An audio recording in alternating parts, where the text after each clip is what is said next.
Assalamualaikum warahmatullahi wabarakatuh. Bismillahirrahmanirrahim. Allahumma sholli ala Muhammad wa ala ali sayyidina Muhammad. Segala puji bagi Allah, semoga salawat serta salam tetap terlimpah kepada junjungan kita Nabi Muhammad sallallahu alaihi wasallam.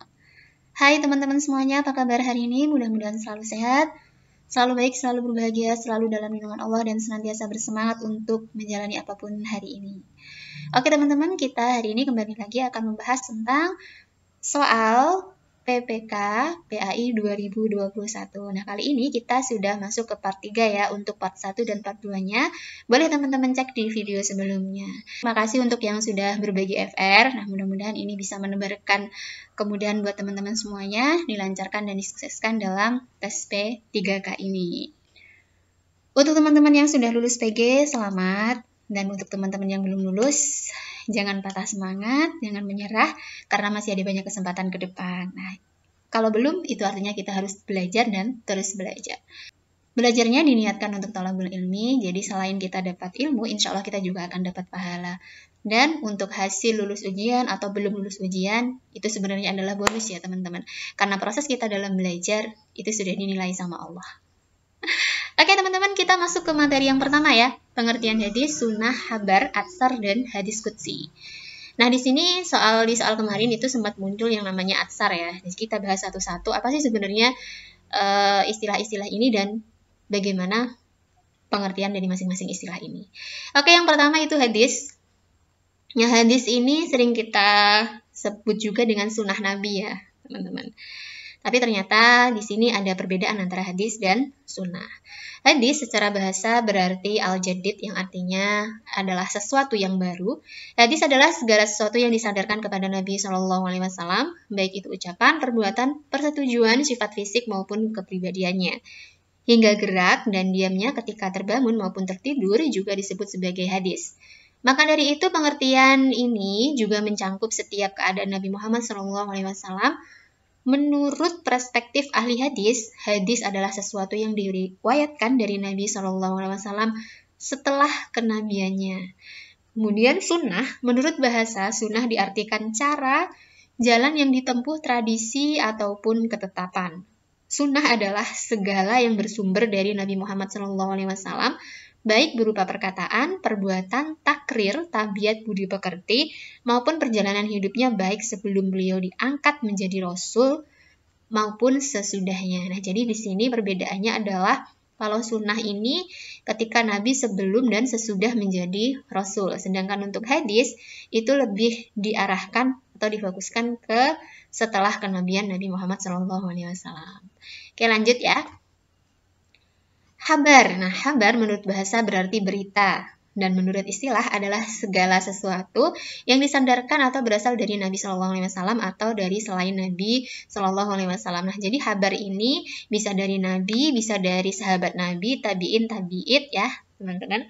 Nah, kemudian atsar. Nah, menurut bahasa, atsar berarti bekas sesuatu atau sisa. Kebanyakan ulama berpendapat bahwa atsar mempunyai pengertian yang sama dengan habar dan hadis, akan tetapi lebih umum dari habar dan hadis. Karena atsar berlaku untuk segala sesuatu yang datang dari Nabi Shallallahu Alaihi Wasallam. Nah, jadi atsar ini lebih luas ya teman-teman dibandingkan dengan hadis ataupun habar. Jadi cangkupannya lebih luas lagi itu. Kemudian hadis qudsi. Nah, hadis qudsi adalah hadis yang diriwayatkan oleh Nabi Shallallahu Alaihi Wasallam dari Allah Ta'ala. Hadis qudsi juga terkadang disebut dengan hadis Rabbani atau hadis ilahi. Hadis qudsi juga merupakan firman Allah Ta'ala yang maknanya disampaikan kepada Nabi SAW, namun redaksinya yang disampaikan dari Nabi SAW. Nah, jadi maknanya itu Allah yang membuat, kemudian untuk redaksi hadisnya itu yang membuat adalah Nabi SAW. Jadi bedanya sama Al-Quran itu ya anak-anak. Kalau Al-Quran itu makna, lafal, redaksi, semuanya itu dari Allah. Sedangkan kalau hadis qudsi ini maknanya saja dari Allah, untuk redaksinya itu yang membuat adalah Nabi Muhammad SAW. Kemudian lanjut. Contoh sifat atau perilaku yang ada pada Nabi Ibrahim yang perlu kita teladani dalam kehidupan sehari-hari adalah, nah di sini ada sabar dalam menjalani semua perintah Allah dan dalam berdakwah. Nabi Ibrahim ini sabar ya teman-teman dalam menaati perintah Allah. Itu ketika bisa kita lihat ketika Nabi Ibrahim itu mendapatkan tugas atau mendapatkan perintah untuk menyembelih putra tercintanya yaitu Nabi Ismail. Beliau menjalankan perintah tersebut dengan penuh keikhlasan. Kemudian istiqomah dalam menjalankan perintah Allah walaupun harus meninggalkan istri di tempat yang tandus. Nah, maksudnya di sini adalah istrinya yang bernama Siti Hajar dan putranya Ismail ya. Teman-teman ditinggalkan di wilayah pada waktu itu sama sekali tidak ada penduduk yang menduduki wilayah tersebut. Nah, wilayah tersebut adalah sekarang yang menjadi tempat berdirinya Ka'bah. Nah, disitulah Nabi Ibrahim meninggalkan istri dan putranya. Kemudian rajin berdoa dan bertaubat kepada Allah. Nah, diriwayatkan bahwa Nabi Ibrahim ini sudah mencapai usia tua namun belum diberikan keturunan oleh Allah. Beliau tetap berdoa dengan sabar, memohon kepada Allah, memohon ampun kepada Allah, memohon untuk diberikan keturunan hingga pada akhirnya beliau diberikan putra Nabi Ismail dan tidak selang lama Nabi Ishak juga lahir dari istrinya yang bernama Siti Sarah. Kemudian rajin beribadah kepada Allah. Nah, kisah singkat dari Nabi Ibrahim ini, Nabi Ibrahim adalah seorang nabi yang terkenal dengan kesabarannya.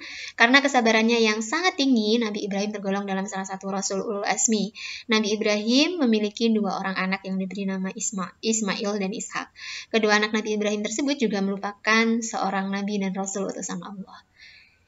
Bismillahirrahmanirrahim. Inna Ibrahim ala halimun awwahum munib. Sesungguhnya Ibrahim itu benar-benar seorang yang penyantun lagi pengiba dan suka kembali kepada Allah. Nah, Quran surat Hud ayat 75.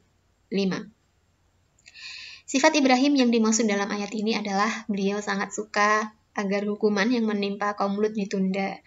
Beliau begitu sangat tunduk pada Rabb-Nya dengan tak pernah putus asa dalam doa.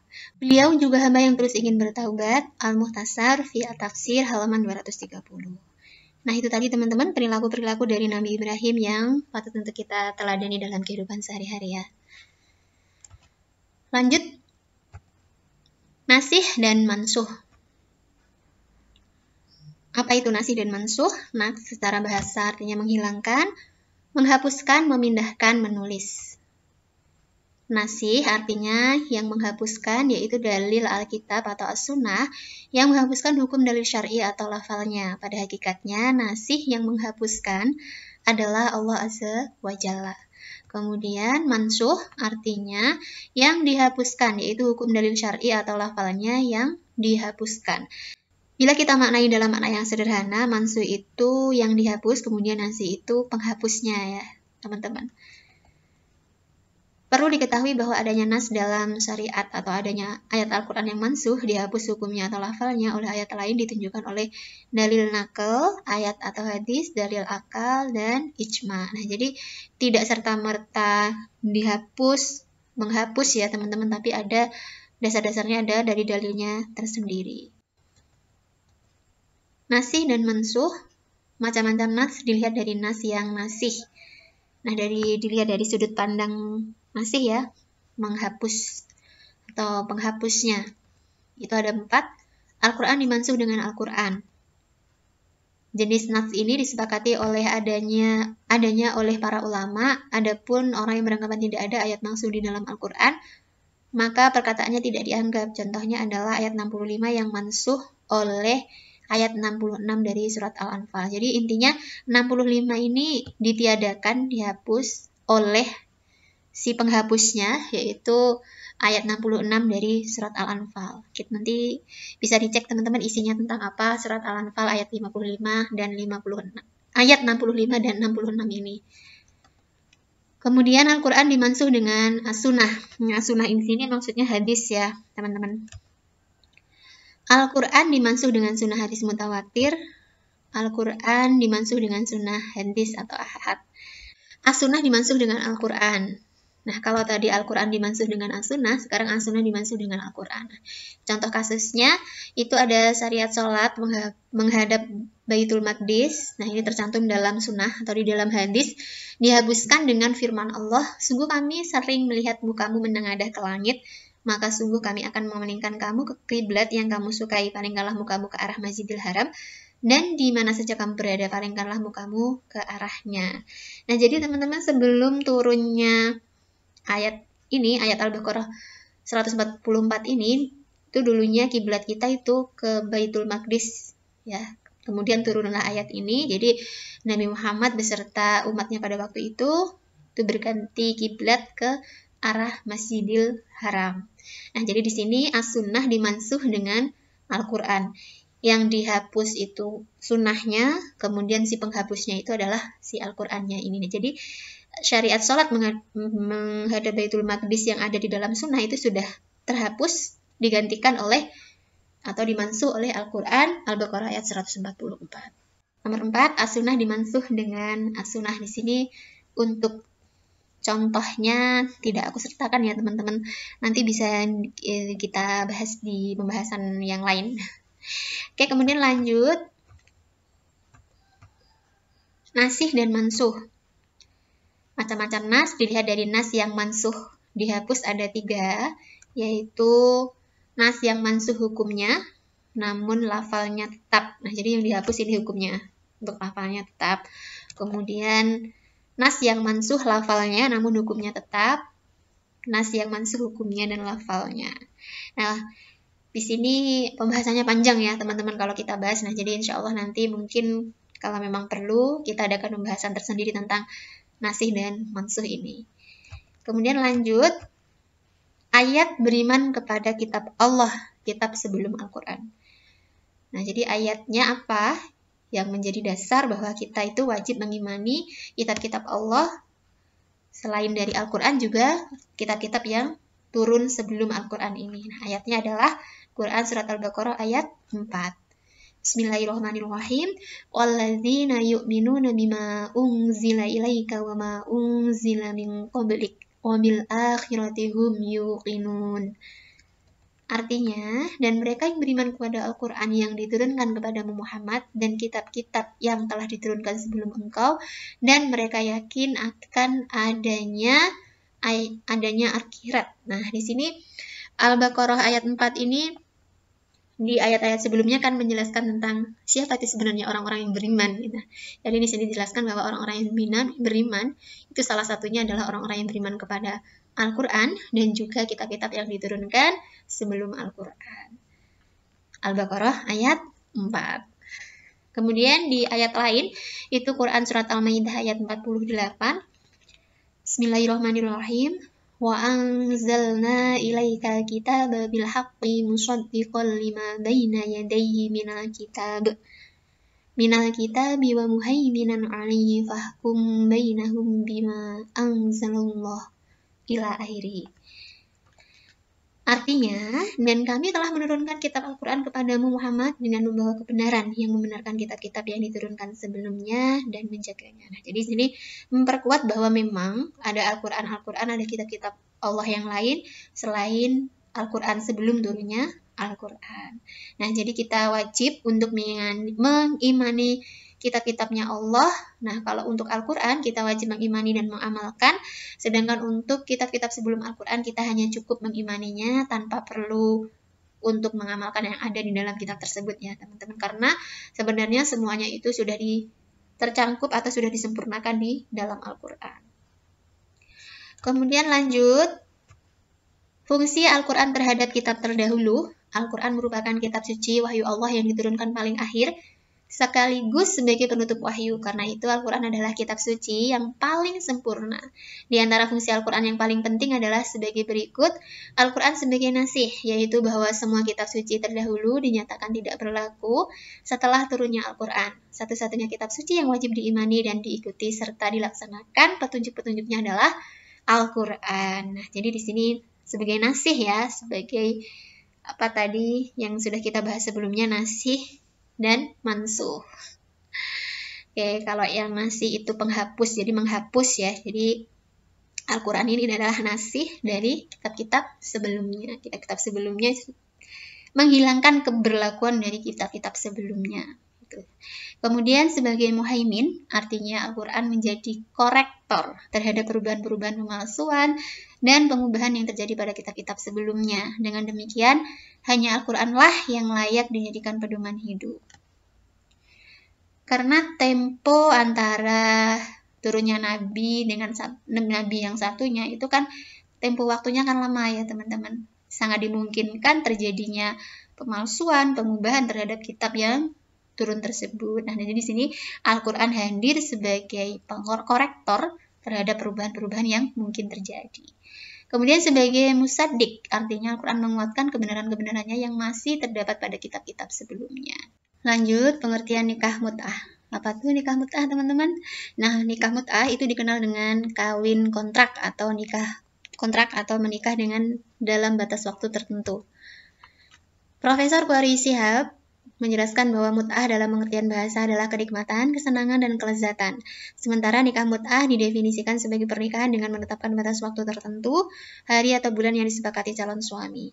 Jika batas waktu itu berakhir, maka secara otomatis perceraian terjadi. Beberapa penyebab kemunculan praktek ini di masa jahiliyah adalah kehidupan nomaden atau berpindah-pindah, perjalanan jauh, dan peperangan. Biasanya anak-anak hasil perkawinan ini diserahkan kepada ibu. Kemudian lanjut, hukum nikah mut'ah. Hukum nikah mut'ah dari Ar-Rabi bin Sabrah Al-Juhani berkata bahwa ayahnya berkata kepadanya bahwa Rasulullah SAW bersabda, "Wahai manusia, dahulu aku mengizinkan kamu nikah mut'ah. Ketahuilah bahwa Allah Subhanahu wa Ta'ala telah mengharamkannya sampai hari kiamat." Hadis riwayat Muslim. Karena itulah para ulama dari seluruh mazhab pun sepakat bahwa nikah mut'ah hukumnya haram dan memasukkannya dalam jenis pernikahan yang batil. Dipandang batil karena ketiadaan saksi, wali, dan pembatasan masa nikah yang menjadikan nikah tidak sah. Nah, jadi di sini penyebab tidak sahnya itu karena rukunnya tidak lengkap ya, teman-teman. Kalaupun ada saksi dan wali, tidak jarang para pelakunya adalah palsu. Nikah mut'ah tidak sejalan dengan tujuan perkawinan yang diharapkan Al-Quran. Dalam hal ini, suatu pernikahan tentunya diharapkan langgeng, sehidup dan semati, bahkan sampai hari kiamat. Jadi nikah mut'ah ini sudah keluar jalur ya teman-teman, tidak sesuai dengan tujuan awalnya. Pelaku nikah disamakan dengan pezina. Nauzubillah. Sahabat Nabi SAW Umar bin Khattab menganggap nikah mut'ah sebagai sebuah kemungkaran. Selain itu, pelakunya diancam dengan hukuman rajam karena tidak ada bedanya dengan zina. Di Indonesia, Dewan Pimpinan MUI sudah mengeluarkan fatwa terkait kawin kontrak sejak 25 Oktober 1997. Dalam fatwanya, MUI memutuskan bahwa nikah kontrak atau mut'ah hukumnya haram. Pandangan ulama tentang nikah mut'ah. Terdapat perbedaan pandangan antara ulama Sunni dan Syiah terkait nikah mut'ah ini. Menurut pandangan Sunni, pernikahan ini hanya diperbolehkan pada masa peralihan dari zaman jahiliyah kepada Islam, ketika zina menjadi perkara yang biasa dalam masyarakat. Bagi mazhab Sunni, nikah mut'ah ini adalah tidak sah dan tidak dibolehkan karena dilakukan dengan tanpa wali dan saksi sehingga menjurus pada tindak perzinahan.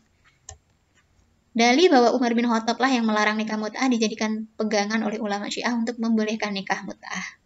Jadi merasa tidak terima mungkin seperti itu ya teman-teman.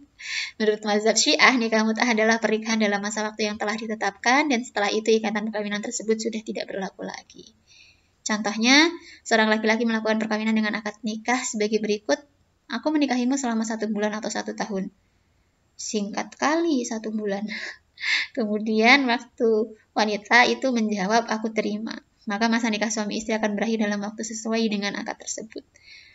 Gampang ya teman-teman, gak ada wali, gak ada saksi, gak harus ribet kesana kemari. Sah-sah aja. Tapi konsekuensi setelahnya itu yang merugikan pihak perempuan.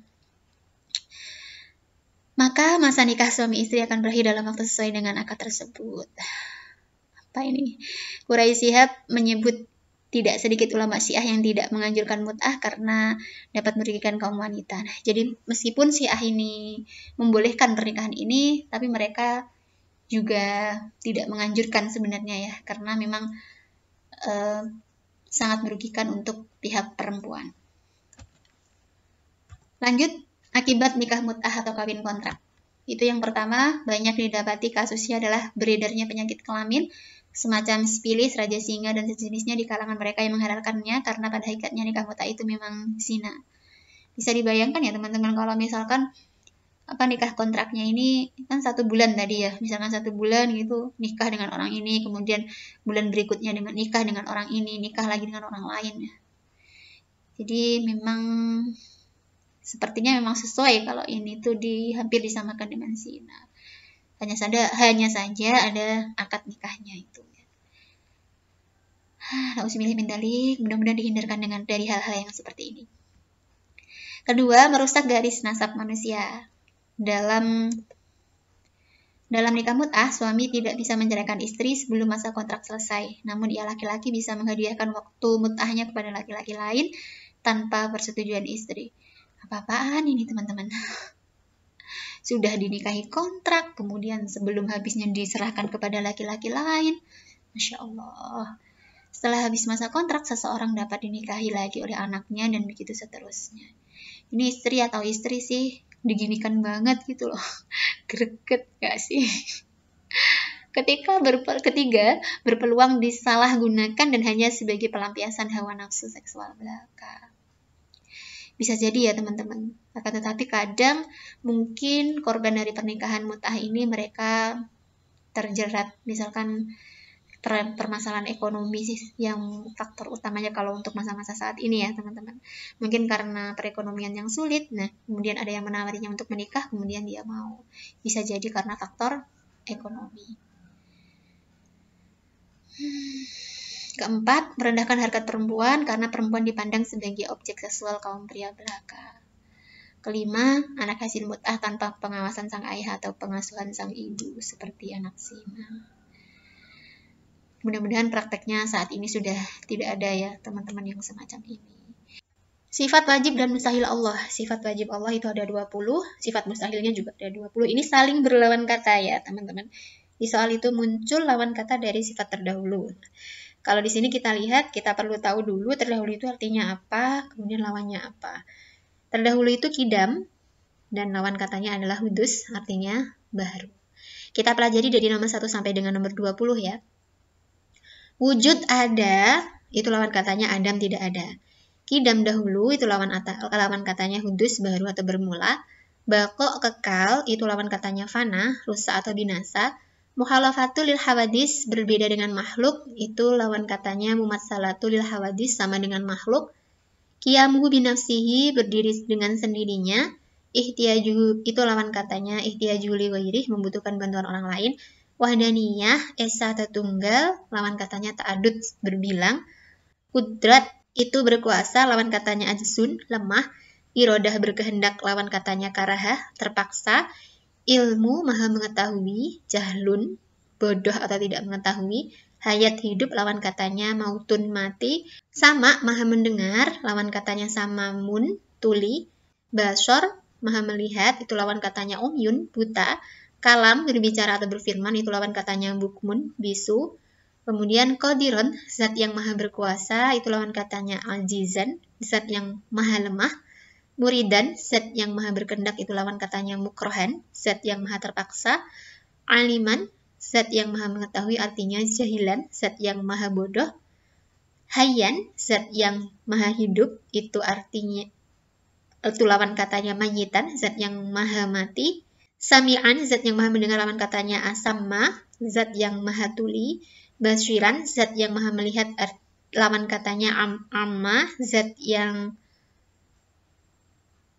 basiran, zat yang maha melihat, lawan katanya a'ma, zat yang maha buta.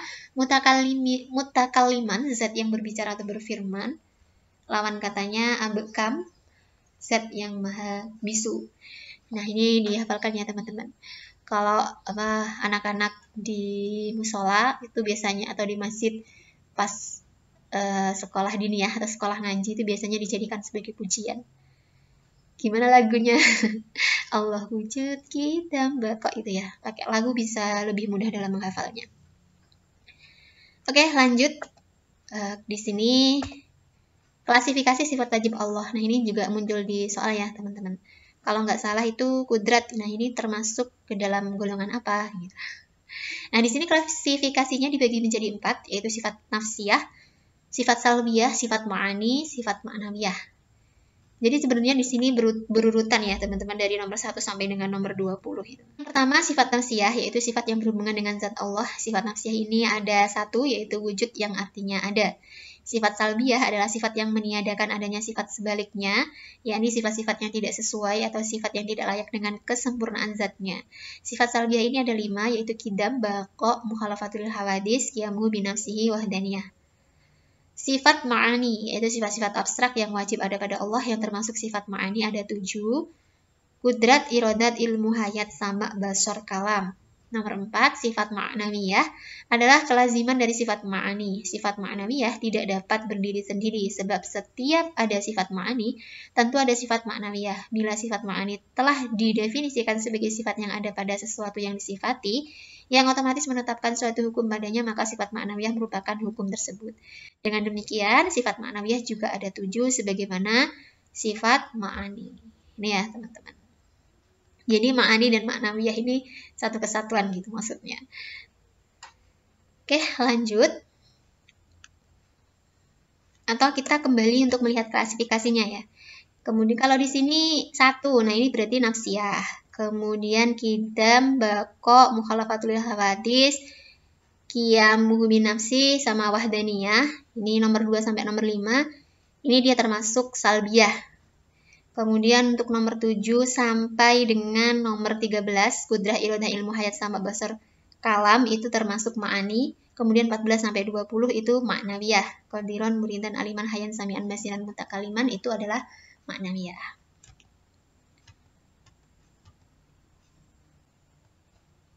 Alhamdulillah, pembahasan kita kali ini sudah selesai. Terima kasih buat teman-teman yang sudah menyimak video ini. Jangan lupa untuk meluangkan waktunya, klik tombol subscribe, like, share, dan komen. Baik teman-teman, itu tadi pembahasan soal PPK di part ketiga ini. Insya Allah nanti kita akan bahas di video-video berikutnya. Mungkin teman-teman punya saran atau apa, bisa diketikkan di kolom komentar untuk bahasan kita berikutnya tentang apa. Oke teman-teman, sekian dulu video kali ini. Kalaupun ada salah, kekurangan, semuanya saya mohon maaf. Di sini kita sharing, di sini kita belajar bersama, dan saling mengingatkan satu sama lain ya. Mudah-mudahan video ini bermanfaat.